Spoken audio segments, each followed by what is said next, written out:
Welcome back, everybody, to the A Little Less Fear podcast. I'm your host, Dr. Lino Martinez. Today, I would love to welcome Logan Lessar, a national motocross champion, business owner, and online coach.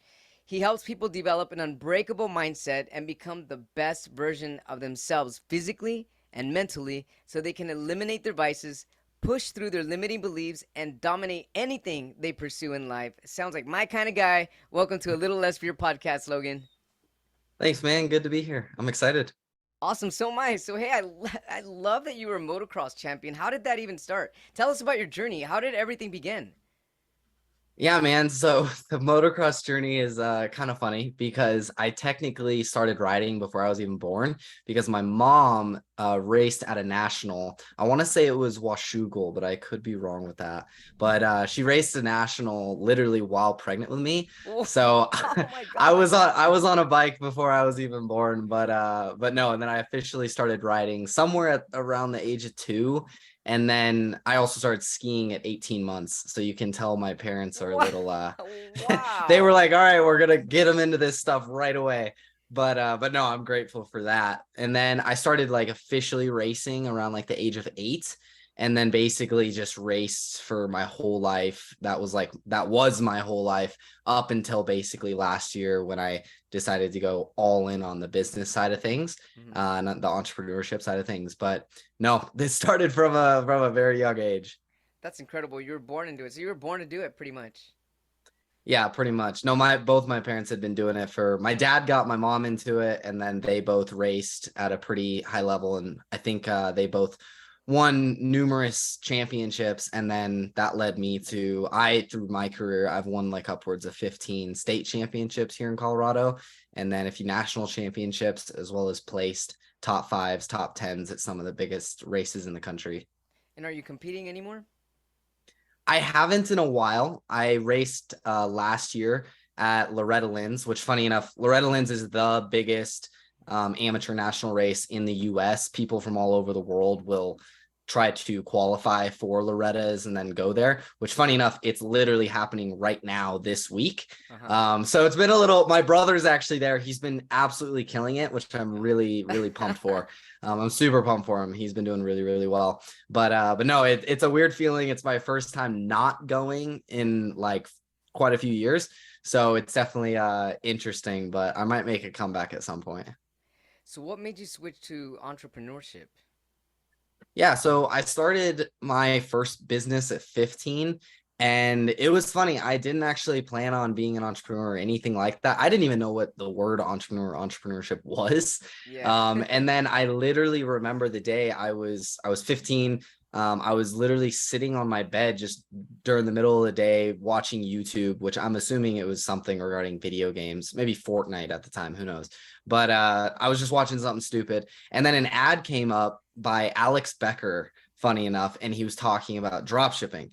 And that whole concept just like it clicked in my head. I was like, okay, that actually makes sense. Like it makes sense how that could work. Mhm. So I just looked into that and kind of went down the rabbit hole of that. And for whatever reason, I just got really like laser focused on trying to go all the way with that. I actually I searched up I think I searched up it was e-commerce on Instagram. And funny enough, my really good friend Courtney, who eventually became my business partner, he was the first one who popped up there. And so I literally met him through Instagram and everything, which that's a long story, but that's what got me into it. And then basically I went from drop shipping, which I'm not going to lie, that didn't go my way. I didn't do very well with that, lost a lot of money. And then that led me into the agency space. And that's where Courtney and I partnered up. And then, yeah, I still run my agency now on the side. And then currently I'm focusing on building my personal brand and helping people like you mentioned at the beginning. Tell us more about the agency side. Yeah, so basically I got into the agency, which Courtney had already done some stuff with the agencies. And he basically told me, he was like, hey, dude, agencies are a great business model to learn basically every area of business, because with an agency, you have to learn how to get clients, how to find leads, how to sell. So you're learning sales. You have to learn how to market, obviously, how to provide the service for the clients, how to deal with clients and build a relationship, how to hire people, how to manage those people, how to deal with happy clients, how to deal with angry clients. You kind of learn the whole spectrum Oh yeah. of business from an agency. So that was kind of, and it takes basically no startup cost. So that was kind of how I got into it. And then after starting, I had originally started one in the real estate space, but then that just wasn't really picking up the pace. And then Courtney had started his own and basically invited me to come work with him. And after a few months, I was like, hey, dude, you and I could really take this all the way. Why don't we partner on this? And we basically did that, worked on that for multiple years. And I'm still actually currently working on that, the agency Centra site. But yeah, that's kind of on the side now. But it's a long story from me going to, that's actually what led me to going to South Africa at 17 and meeting up with Courtney and everything. What'd you do in South Africa at 17? Oh my goodness. Yeah, so basically I was racing, it was 2021 and I was racing all year, went to Loretta's that year. I think I placed top 10 at Loretta's that year, which that was my first time doing that, so that was really incredible. And then basically directly after Loretta Lynn's, it was so stupid. It was this like, it was supposed to be just this fun mess around race called the Dealer Cup, and where like all the different dealers come together and it's just supposed to be a fun thing. Well, my very first like race there, I ended up wrecking and I broke my collarbone. Holy moly. And I immediately was I was immediately like, shit, I'm not going to be Wait, able you broke to your race. collarbone in South Africa? No. This is here. So it was at a race Okay. here. Oh, Yeah, okay, no, okay. it was actually here in Colorado. But I broke it, and then immediately I was like, I'm not going to be able to race the rest of the year. And one of my biggest races is in November, at the end of November, and I knew I wasn't going to be ready for that, Hmm. because there's a lot of athletes and people out there who they'll get hurt and then they'll push it and they'll like go race as soon as possible. I have never been that way. I've been the type of person that I want it to heal. I want to be ready. Well, that's I don't very want to wise. mess. I don't want to mess myself up for the long term. It's just simply not Yeah, worth it. exactly. So I've seen people who will just go out there, and I've also seen people who will literally get hurt, and then as soon as they possibly can, they'll get back on the bike, and then sure enough, they get hurt again. And Yeah. I've just seen it too many times that I was like, I'm not riding until that thing is fully healed. Good for you. So I decided that basically I was going to be done for the rest of the year. Courtney and Courtney's actually, he lives in South Africa, which he was in Johannesburg at the time. Basically, him and I had been talking about me going down there at some point. I just didn't know when, because I had been so busy racing and stuff. I was like, I don't know, because if I'm going to go all the way over there, I'm going to be there for at least a month, which is a long time. And basically that happened. And I was like, okay, perfect timing. So we ended up planning it. I ended up flying down there. That was very difficult to convince the parents to let me go, because I was only 17. Plus, I had actually never met Courtney in person before. It had Whoa, 100% whoa, been you an hadn't? online. No, he had been in South Africa this whole time. I'd been working with him for like 2 years at this point. Whoa. So I trusted him. Him and I were good friends. We had gone through a lot at that point. It just had been all virtual. So that was hard to convince the parents to do, because I was going to be flying there by myself and staying at his house. So it was a interesting dilemma there. But long story short, I ended up going. Most amazing experience ever. I went and stayed at his house at the beginning for the first couple weeks working together. And then basically after like 2 weeks, I decided I wanted to go stay at my own place. So I went and rented my own Airbnb in Rosebank, which was like a 5-minute walk from the office that we would work at. Uh-huh. And then I ended up staying there. And I bounced from a few different Airbnbs throughout my trip. And so then when and how did you transition to becoming an online coach? Did this lead you there? Yeah, 100%. Because I'll be honest, when I first started my agency, all I wanted to do was make money. Like I was just money hungry. When I first joined Courtney, I just wanted to land clients, get the commission and all those sorts of things. Once I actually got in and him and I partnered and I started working with the clients, I started actually being in charge of their results. I saw like what we were doing, and I saw the difference between getting results for a client and not getting results. And it really just shifted my mind from that money hungry to actually wanting to help these guys grow their business and get results. Great. Like genuinely, it was the worst feeling in the world when I knew we weren't getting results for a client. And like I throughout running my agency, I've invested so much of my time, and I invested a lot of my own money, like just to try and get their business working, like just to just to try and do everything possible to just get those results. And sometimes it worked out, sometimes it didn't, but that eventually, just learning that and realizing how much I actually like helping people get the result they want, that eventually led me to discovering kind of the online coaching space, which has definitely been more recent. But the main reason I wanted to do it was because obviously I learned that I really like to help people. But aside from that, I've gone through a major journey these last few years on the mindset side of things, that's really just completely changed the trajectory of my life overall. That started in racing, and then that translated directly to business. And then obviously I learned through my experience running the business, going to South Africa and traveling on my own at such a young age, and just overall a lot of experiences building on top of each other. And I've helped quite a few people just around me, including my own family, kind of push through their own limiting beliefs, their vices, things like that, and just kind of overall realize that there's a better version of themselves that they can become, which will lead to living a better life that they'll enjoy more. And after seeing kind of them transform, I decided, I want to help other people do that too. So I've been really enjoying that. How did you help your family transform?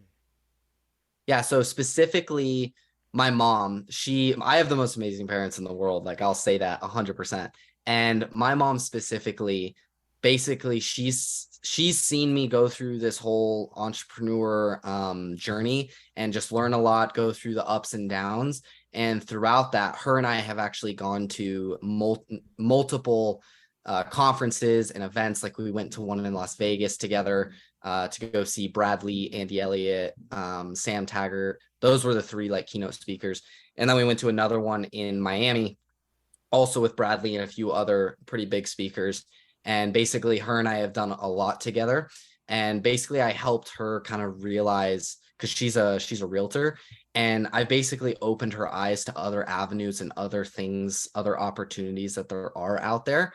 Like, now she's constantly listening to podcasts. She's constantly trying to level up her mindset, as well as just kind of educate herself on other things outside of just being a real estate agent, which she's been for like 23 years now or something like that. But I kind of just helped her realize, like, hey, there's a lot more out there to achieve and to obtain that you can get, which she's thanked me for that quite a bit. But aside from that, more recently, I've been helping both mom and dad get in shape physically and basically follow my program and everything, as well as a few of my friends as well. One of my friends actually lost 10 pounds in the first 30 days, which was pretty That crazy. is awesome. Yeah, that's awesome. Wow, it sounds really motivating and inspiring. Tell us more about leveling up your mindset. Yeah, so everything to me stems from your mindset. I think that's the foundation of everything. Which, kind of stemming off of that, one reason why I also go on the physical side and I help people on the fitness is because I think that is part of the foundation of building a really strong mindset. Because in order to be I don't understand how you can be confident and how you can have a good view of yourself if you don't like what you see in the mirror and you know that you can be better physically. Like, I think that is the starting point. Because for me personally, like, I'll say in full confidence that when I look in the mirror, I genuinely am like, I like that. Like, I like what I see. It makes me confident. Like, I like seeing the growth there. And that immediately just kind of sets my mind to positivity, as well as gives me that confidence to go through my day. So that's also why I start the day with gym first thing in the morning at 5 a.m. every day. Is it just sets up my day with a win, gets my mind right, and also just helps me know, like, hey, I'm leveling myself up every single day first thing in the morning. So I think fitness is like the number one thing. And then aside from that, your mindset is so big because, and it's funny because everybody thinks it's like this cheesy thing, like your mindset's everything, because they hear it all the time. Yeah. But I actually experienced it. The first time I experienced it was racing, because for years, basically my whole career until like 2 years ago, my mind is what held me back the most. Because I'd go to practice. I'm sure basically every athlete in the world can relate to this, but I'd practice and I would feel on top of the world. I would kill it. I'd feel so good. I'd feel like I was the fastest rider in the world. But as soon as I got to the race, it completely shifted. And for some reason, I just could not perform. Like I would just get on the gate or on the track and I'd be super nervous. I'd be super tense. I'd be scared of losing. I'd be scared of getting hurt. I'd be afraid of the other competitors out there. I would have this major imposter syndrome of, I can't compete with that guy. I can't beat that guy or whatever it is. And that would hold me back from riding to my ultimate potential, or even just be able to ride as well as I did at practice. Which that bothered me for the longest time. Like there was countless races that, and a lot of tears shed as well, and a lot of emotions that went from me throughout my parents as well. Just because it was infuriating how I would get to the race and I It's just like a could performance not anxiety. perform. Yeah, exactly. It was horrible. And then the major shift that happened is I was at Loretta's, funny enough. I was at Loretta's in 2021. And basically my first, because I have at Loretta's, if you qualify in both classes, because you can only qualify in 2 at a time, you'll have 6 total races, and each race is about 25 minutes long. And basically I think it was my first race. I don't think I had done 2 yet, but I had my first one. It just did not go well. I had that performance anxiety, and it just did not go the way I wanted it to. And I had been preparing so hard for Loretta's, the big show, leading up to it. And my mom actually is the one who found this mindset coach who was there at the race. And she was like, hey, Logan, I think that this lady seems really, really cool. She seems like she might be able to help. So I went and met with her, and that was like the biggest shift I ever had. And she taught me something that ended up working for me, because a lot of the things like mindset also comes down to you personally, because there's so many different things that you can do to really take control of your mind. But certain things are going to click for some people and certain things are going to click for others. Right. There's a lot of stuff that didn't work for me. Like I'd try all kinds of breathing techniques on the gate. I would try at Loretta's. I tried thinking about just other things aside from the race. Like I'd be sitting on the gate next to the other 41 riders getting ready to go, and I'd be thinking about everything I possibly could other than the race. I'd be thinking like, that client needs me to do this, or I need to do Oh, this later. geez. Like while I'm on the gate, probably 2 minutes from going Oh, off. man. Like I'd just be trying all these different things in order to try to just lock it in. Yeah. And then I met with her, and she ended up teaching me some techniques that actually worked. And that is what really showed me like, holy shit, when you actually take control of your mind, it's crazy. Because directly after working with her and having this shift and trying it, my very next race and for the remainder of the week, I went from like getting terrible starts and not riding very well, not even feeling very well throughout the race, getting maybe top like 20 or 30. My last couple races, I was literally competing and battling with the top 5 guys in the class and in the country, like battling for the top 5 position. And it was just like, holy crap. Like I was actually riding well. I felt really good on the track. I felt really confident. So what did she And teach you, the mindset coach, that got you to become finally confident on the track? yeah, so it's actually a very interesting technique. So it's basically there's a book called The Alter Ego Effect. Now I haven't read it yet, funny enough, but it's the concept that she taught me is from that book. Uh-huh. And basically what it is that I mapped out. So I've always looked up to Ryan Dungey. He's like one of the top racers ever. He's a total legend. I've always looked up to him. And what I did is I mapped out exactly who Ryan Dungey was. I took my iPad and literally wrote down Ryan Dungey, and I wrote out a whole biography of him. Like this is how he came up through the ranks. This is what his childhood looked like. This is how he trained. This is how he showed up at the race. This is what he was thinking while he was at the race. This is Mm-hmm. what his mindset was like. Like I was basically mapping out this whole persona around So Ryan you can Dungey. match his mindset. Not only match but actually become him. And this is Yeah, I have a right. really strong imagination. So this, I actually told this concept to my brother. This didn't work for him. It just didn't click for him. Like I said, some things will click for some Sure. people, some things will click for others. Right. This clicked for me, where basically I mapped out exactly who he was, and then I would read everything that I wrote prior to the race, and then to even add on an extra layer of intensity with it. I added an anchor, which was a Tic Tac, so like a little candy. I got a thing of Tic Tacs, and it's a mint flavored Tic Tac. I still have it. I still do this every single time I ride, but it's in my gear bag. But basically, I eat a Tic Tac, and when I eat that Tic Tac, as crazy as it sounds, I basically am no longer Logan. I'm now Yeah. Ryan Dungey. I now think and act the exact way that I wrote out. So I'm now him. And anytime I have those like anxious thoughts or those stresses or those like, I'm scared I'm going to lose or what if I fall or anything, I basically look at it as that's Logan trying to get back in. We need to kick him the hell out. Yeah. And basically that's how I thought. And I'd be on the gate all the way up until I was like on the gate, probably 2 minutes from actually going out and racing. I wouldn't eat the Tic Tac. I actually put it in a Ziploc bag and basically rolled it up. I made sure my parents didn't know I was doing this because I wanted it to be my own thing. Yeah. And I would roll it up in this plastic bag and then I'd put it in my pants.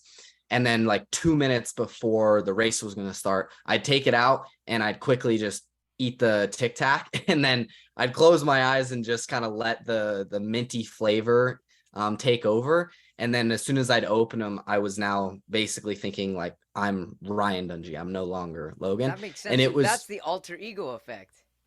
exactly. And it was the craziest thing too, because as soon as I did that, like prior to having the Tic Tac, I would feel like my butterflies in my stomach. I'd be nervous. I'd be thinking all Yeah. these things. And I would let those thoughts come because I wanted to kind of be like, okay, this is Logan. Like Logan's the one thinking this. Logan's the one who Right. gets anxious, all this stuff. So I'd let those emotions come. As soon as I took that Tic Tac, that all of that was gone. Like it was literally just gone. It was like That's it awesome. zapped away. It worked for me. And then anytime I was out on the track and I kind of lost or I started to lose focus or I started to kind of drift off or anything like that, I'd say something like, I'm Ryan Dungey. And then it would kind of like click me back because I remembered how he thought, because I mapped it all out on my iPad. I was like, this is how he thinks while he's out on the track. So Yeah. as soon as I like reminded myself that I'm Ryan, I was like, I'm not Logan, I'm Ryan. So I think this way. And then it would kind of help me regain focus. It's the craziest concept, but it worked. Oh, I've actually read of concepts like this before, absolutely, and it works for a lot of people. I'm glad that it's worked for you, Logan. That's awesome. Hey, Logan, let's Yeah. talk about limiting beliefs. What are limiting beliefs? Yeah. Limiting beliefs. So I love what Alex Ramosi says about this, which is you, the only beliefs that you truly believe are the ones that you never question. It's something like that. It's like the only you only you question every belief except the ones that you truly believe because you never think to question those. It's something like that. Right. And I just find that very interesting. But there's just so many limiting beliefs in all different areas. Like when it comes to the motocross, for example, like if I show up to the track and I show up to a race and I'm looking around and I see the competition and I see some of these like top guys, top kids, then if I looked around and I thought, well, he trains here at this like top facility and his dad is XYZ, blah, blah, blah. I don't think that I could compete with him. I don't think I could beat him. That's a limiting belief. That's myself literally self-sabotaging, saying I'm not deserving. And you'll never surpass your ability, or your success will never surpass the view that you have on yourself. So if I view myself that way and I view myself as less than this guy or this guy or this guy, Right. there's no way I'm going to beat him. Because even out on the track, like as soon as, if I'm even catching the guy and I'm on him, as soon as I see it's him, I was thinking before the race that there's no way I could beat him. I will literally self-sabotage and slow down subconsciously because I already believe there's no way I can beat that guy. Even Right. if I'm catching him, like I will literally do that. So that's eliminating that type of limiting belief, which that came with the Ryan Dungey thing, which is one of the things I remember I wrote down, which I actually haven't read that in a while. I need to read it again. But one of the things I wrote down is that he doesn't care who is on the gate and who he's racing against. He knows that no matter what, he is capable of winning. And that's kind of one of the, that's eliminating one of those limiting beliefs. Because instead of thinking, well, that guy is this guy and he trains here, it's like, it doesn't matter. I don't care who's out there. They're all the same. I can beat them. Like, it Exactly. doesn't matter. Sure. So that's one example of getting rid of a limiting belief. And then on the business side, Yeah, how do you there's help your all clients kind. push through the limited beliefs? How do you help your clients? So first off, I think it's about building confidence. That's one thing. You got to build confidence in yourself and have a better view of yourself. Otherwise, you're not going to be able to push through those types of things. Because I mean, somebody, just using the racing as an analogy, because that's what we've been talking about. Somebody could just show up to the track and they might, even if they thought like they could do the whole Ryan Dungey thing and they could try to use that. But if they don't have the like back end work and training and sacrifice that they put in before the race, it's not going to matter. Like they need to have the confidence in themselves from, I put in the work, I did the training, I went to the gym, I trained constantly on the bike, off the bike, everything leading up to this race. So yes, I am Ryan Dungey, and yes, I can beat any of these guys out here. But if you didn't train and you like sat on your butt and never rode or anything like that, then the whole like, I'm Ryan Dungey, I can beat any of these guys, your mind is going to tell you, okay, that's a load of shit. Like, no, you can't. Sure. You've been sitting on your butt for the last couple of months. Like, these guys have Right. been training. So you still need to build that confidence, which comes from doing the hard things and putting in the work and building yourself up. So I think that's one big thing. And then it also just comes down to really nailing down what that limiting belief is and what it is that's holding you back, in order to kind of figure out like, okay, well, why is it that you believe that? Like, what instilled that belief in you in the first place? Right. Like, what gave you that belief? Who told you that in the first place? Like, Exactly. what was their motive for telling you that? And basically just pushing through and kind of just working through it individually. Could you give us an example of someone that you helped push through their limiting beliefs? Yeah, let me think here. So, Like any specific clients recently? yeah. So one of my buddies who I've been working with, and he basically, it was funny. I can't even remember how we reconnected, because we were really good friends in high school. And then I ended up getting homeschooled, went to South Africa and went through all that. And I was in Cape Town at the time. So we disconnected for a few years. I was in Cape Town at the time, and he ended up, we reconnected somehow. But basically, we started talking, and he's super smart. He got into Colorado School of Mines, which is like a very high level school, not easy to get into whatsoever.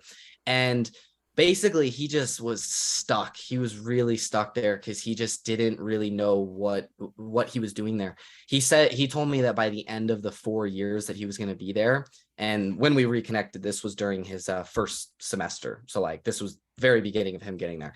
He said that by the end of the 4 years, he was going to be $200,000 in debt.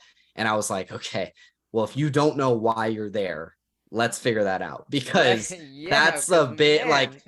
like 4 years from now, when you're 200 grand in debt, you better be in the place that you wanted to be in. Right. Um, so I was like, well, let's figure this out, because one of the limiting beliefs that he had, and I think a lot of people have, is that um they just go with what their parents told them.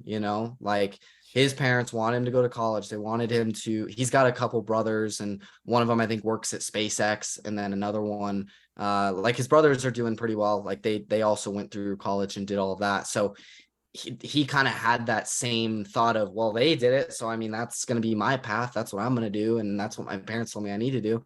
So that was a limiting belief he had, is that he had to just go with the same process. Yeah. And I basically talked with him, and I was like, well, dude, what do you really want here? Like, do you really want, because I think he was doing something in computer science, which, funny enough, since I knew him in high school, I was working on my business stuff while we were both in high school, and he was also doing business. He was doing something in construction that was doing really well, and then he was also doing things online, like with trading stocks and cryptocurrency, which, that sounds a little like, obviously iffy, but he had been doing it for a long time. Like, I can actually say he legitimately knows what he's doing there.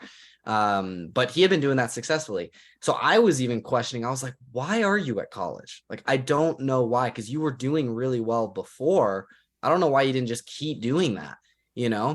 And basically, after talking with him, it was kind of just this instilled belief that Yeah. what he had to do is the only way to go through life and actually be quote unquote successful is to go to college, get the degree, and get the job and whatever that entails. And he was going to be going into an area of computer science. And after kind of talking with him for a while, he ended up figuring out that he doesn't want to do computer science. He doesn't want to go get that normal job. He doesn't want to do what his brothers are currently doing. And instead, he kind of mapped out and figured out what it is that he actually wants. And in order to get that, it's through business. And he actually got back into business. He's now working on building his business currently. And he ended up dropping out. And he's told me numerous times that he genuinely thinks that I saved his life because That's awesome. he was feeling very, very depressed and overall just lost, Yeah, probably because trapped he too. didn't, yeah, trapped as well. Cause I mean, that's a lot of money. And I know Yeah, that he was the one paying for it. And I was like, yeah, dude, yeah, like we need to figure this out because 4 years from now, when you're 200 grand in debt, I don't want you to be stuck. But from what he told me, he wasn't even sure if he was going to make it that long. So it was very serious in terms of like helping him figure out if that was the right route or not. and I'm sure in you helping your buddy get towards the right direction, that also helps you in ways to keep helping other people as well. Yeah, Motivates you, right? 100%. Yeah, because I mean, originally, I will say I kind of, which I think there is a kind of a negative notion or connotation on the whole online coaching space and like the whole guru thing. Yeah. I had never wanted to be a part of it. Like I looked at it and I was like, I don't want to do that. I don't want to be like the online coach, blah, blah, blah. Like I just didn't want to be a part of that. But then after like talking with him and then after helping my parents, after helping my brother as well, and just helping people around me, I kind of just realized like I really like this. Like Uh-huh. I genuinely haven't felt as much of that fulfilling feeling and joy as I do when I'm like helping someone like that and I see them transforming. And that same buddy is the one who I mentioned. I don't think I mentioned it while we were on the podcast, but he's the one who in my program, because I got him into the fitness side of it like Uh-huh. probably a month and a half ago now. In the first 30 days, he lost 10 pounds, which was Wow. crazy. And now he's continuing to lose that and just get more and more kind of defined, Yeah. which is really, really awesome. Because what he had originally done, which I'm sure a lot of people can relate to, is he was super skinny. And I'm talking like really, really skinny. I saw a picture of him and this wasn't even that long ago. And I was like, dude, Yeah. that's gnarly. And he just immediately thought, okay, I need to bulk up. So he started just taking a ton of mass gainer and just really bulking. But I got back from Cape Town a few months ago. And in that time period is when he Yeah. started like bulking up and everything. And I got back and I was impressed because I was like, wow, you've really like built up. But then when we went to the gym and we were in the locker room changing, I looked over and I was like, okay, like he looked fat. And I was like, okay, that's not the goal here. Right. So that's when I started kind of working with him and I got him on his macronutrients and an actual fitness training program. And now he's actually starting to get into that more defined shape and everything. But yeah, Awesome. going back to the main thing, I haven't had any better feeling than kind of seeing that result and everything. And then obviously hearing the feedback from it. So, as a coach, you emphasize developing an iron mindset. Could you elaborate on what this means and how someone can cultivate it? Yeah. So my goal every day, the way that I look at every day is I want to be able to end the day and answer the two questions, which is am I better now than I was Yeah. yesterday? And if the answer is yes, then that means I won the day. And second is that am I closer to where I want to go to my end vision, my Hmm. main goal? Am I closer to that? If the answer to those two questions is yes, then that was a win for a day. If the answers are no, Uh-huh. then that was technically a loss. And I need to figure out what went wrong that day so that it doesn't happen again. And overall, in order to kind of grow that way and to go through the whole day growing and developing physically, mentally, and financially, in order to do that, it really comes down to mindset and staying so disciplined and being able to push those limiting beliefs and vices because you're not going to be able to get where you want to go with your vision and goal. First of all, if you don't even know what it is. So that's kind of the first thing that I help people with is what is it you really want? And not only that, but why? Because I went through that. Like when I went to Cape Town for the Right. first time, I genuinely went through like a week long, nothing crazy, but a week long period where I genuinely felt kind of depressed because I lost my I didn't know why I was doing it. Like I was 10,000 miles away from anybody I knew. Even Courtney wasn't even in Cape Town at the time. So I landed there. I was 18 at the time and first time in Cape Town, never been there. I literally booked my Airbnb from home here in Colorado in the US. So I'd never even seen it before. And it was in a little bit of a sketchy area. So I landed, got there, and overall I was a little flustered. And I just kind of was sitting there and I was like, why am I doing this? Like, why am I 10,000 miles from home? I basically have semi given up the racing to go Yeah. all in on this. And I was genuinely terrified that like 5 years from now, even if I did end up reaching the goals financially and with my business and everything, I was like, the last thing I want is to look back and regret giving up the racing, giving up all that family Sure. time, all those types of things. So I genuinely went into like a long period of figuring out, why am I doing this? Like, what is it I really want? So that's the first thing that I help people with, because that is by far the most important So is that one of the to first me. questions you ask them? What is it you really want and why? What is it they really want and why? And then I also have this full it's like, how long is it? It's like 18 pages or 20 pages, and I call it my manifesto, but it's basically like an 18 to 20 page manifesto that outlines exactly who I am, who I want to become, where I want to go, why I want to get there, all those types of things. And I basically have people do that, and then ideally you review it and read through it every single day in the morning and at night, because that is what's going to remind you on a daily basis of why you're doing what you're doing and why it's worth it.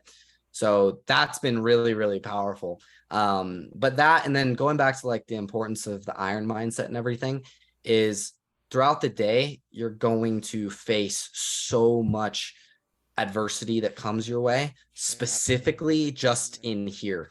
Like when you're Yeah. trying to get in shape and everything, and you Yeah. got to go to the gym, you have to fight that mental battle of getting to the gym. And then if you're trying to get in shape and you have to, if you're overweight, for example, and you need to shed, that means that you need to get over the snacking and you got to stop eating that food constantly. And you have to get a little bit stricter on what you're eating. And that's difficult. Like it's difficult because you're Yeah. going to feel hungry, and that's all up here. Like that's 100% in your head, and you got to learn how to push through that and get through that.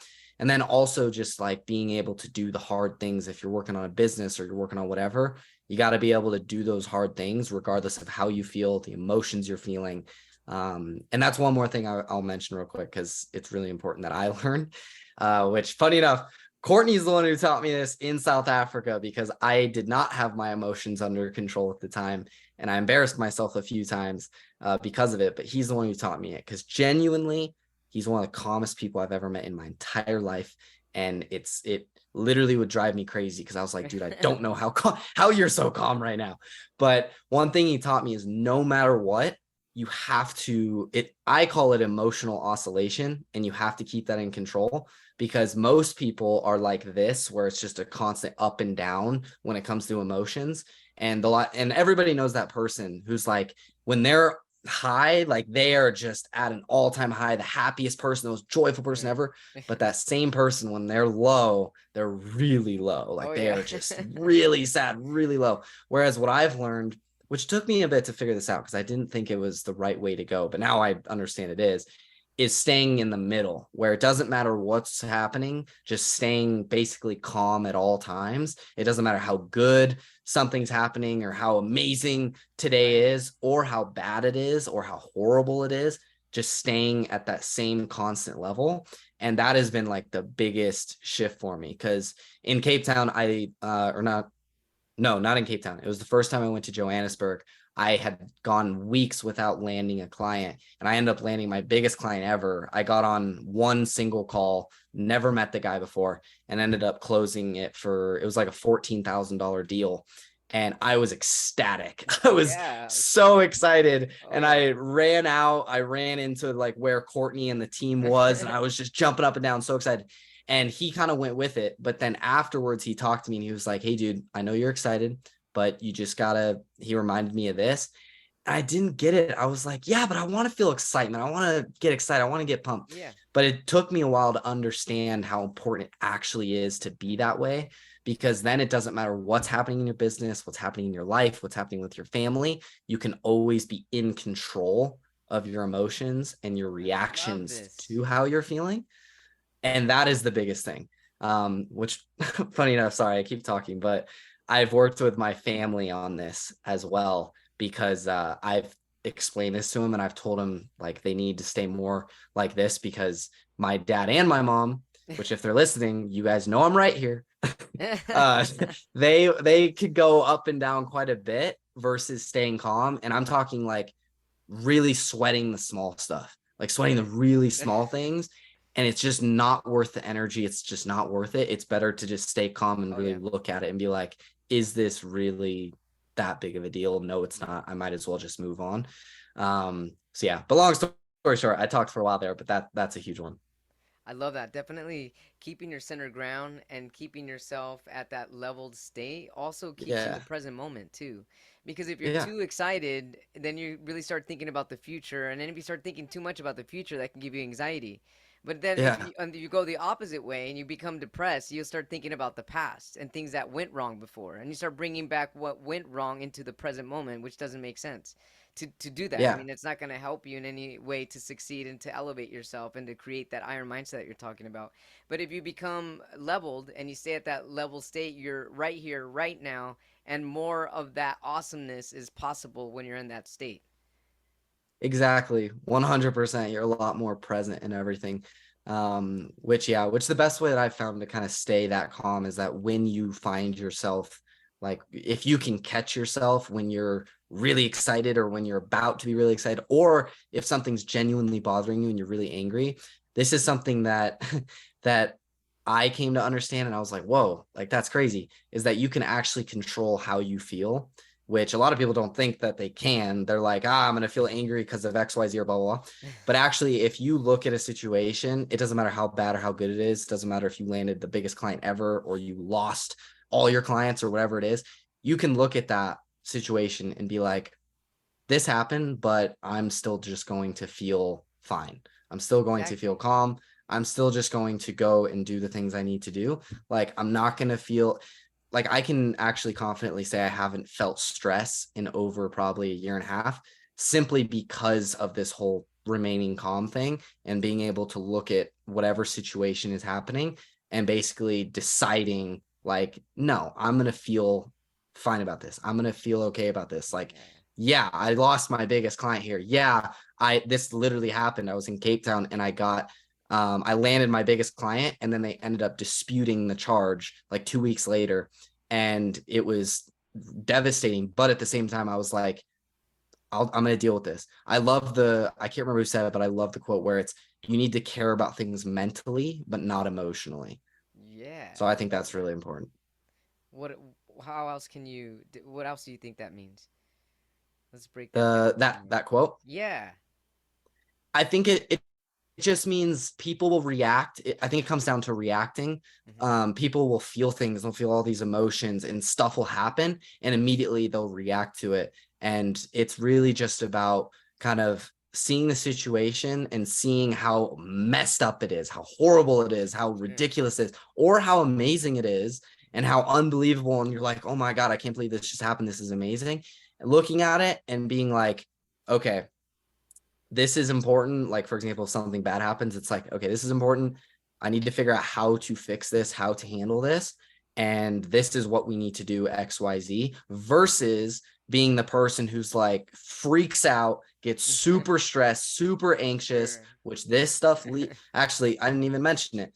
The whole like staying calm thing, that also contributes to eliminating your vices, because what leads to drinking alcohol, what leads to smoking, what leads to this stuff, trying to escape the reality of the negative emotions, the negative feelings that you Exactly. have, and trying to get to that higher state, even though those vices are simply just masking it, and it's not fixing anything. And I've seen this firsthand with my family members. Like, I've had family members who went really, really deep down the rabbit hole of like the worst drugs you can imagine. Luckily, they came back from it, but I saw that experience. I saw how horrible it was. And I've seen just other people in the family as well deal with some things like that. And from seeing that and seeing kind of the effects of it, I've learned firsthand it does not fix anything at all. Right. It Oh no. simply makes it worse. Totally. So, which I had a conversation that got very heated with one of my family members about this. And I basically was trying to explain to them, like, listen, no matter what's happening, doesn't matter how much shit is hitting the fan, staying calm. I was trying to explain that if I was to ask someone, like, who do you think It could would be come so out? complicated talking to family members about this stuff, though. Yeah, it is. It is. It can become very heated, but luckily I stood my ground. The next day they ended up messaging me and they were like, I'm really glad that we had that conversation. You got me thinking differently. And I was like, I'm glad. But I basically told them, I was like, answer me this. Who do you think would come out in a better situation? The person who say they're in the exact same situation, everything's hitting the fan, everything's going wrong in their business, like nothing is going right, and they are just stressed to the max. Who do you think would come out in the better situation at the end of the day? The person who remains calm, cares about it mentally, looks at the situation and tries to figure out, okay, things are going wrong, this isn't good, we need to fix it, here's what we can do in order to fix this situation, we're going to try that and we're going to try and fix it. That person, or the person who freaks out, gets super stressed, starts drinking alcohol to try and Right. quote unquote calm down, and is super anxious, Yeah. is can't sleep at night, That is makes sense. waking up in the middle of the night. Who do you think is going to handle that situation better? And what was funny is during that conversation, they disagreed with me. They got very heated. But then late, and this is why I also stood my ground, because that analogy is like, well, obviously the calm person is going to come out in a better Sure. situation. Like they're going to handle that way better. So that's why it's like so important to just remain that calm, remain in control. And going back to your main question, that's what I mean when I say approaching things and caring about them mentally, but not emotionally, not letting the emotions get in the way. I love that, Logan. Thanks so much for sharing. Definitely some Yeah. incredible food for thought. Here, how can our viewers, our watchers, and our listeners find you if they need an online coach such as yourself, Logan? Yeah, for sure. They can just go to my Instagram. That's my home base. I'm posting on there Great. every single day, motivation as well as just info like this. I think food for thought. So I'm posting on there every day. Logan_Lessar is the Instagram handle. And then I'm also posting on my story, kind of like my daily routine, waking up at 4 a.m, going to the gym, kind of my thoughts throughout the day and kind of how I'm approaching the day. And yeah, so if anybody wants to kind of get some value throughout the day, they could go follow me. And then if they also want to reach out to me, they can message me directly on there, whether they just have a question or they want some help getting the program, whatever it is. So yeah, just my Instagram. Logan Lesser, everybody here on a Little Less Fear podcast. You can find him on Instagram at Logan_Lesser as an LE double S as in Sam AR. Thanks so much for sharing your incredible wisdom that you have at your young age. You've done so much already. You've already accomplished. Just keep going, man. Keep that incredible iron mindset. I really appreciate you. 100%. I really enjoyed it. Thanks, man. Thank you. Awesome.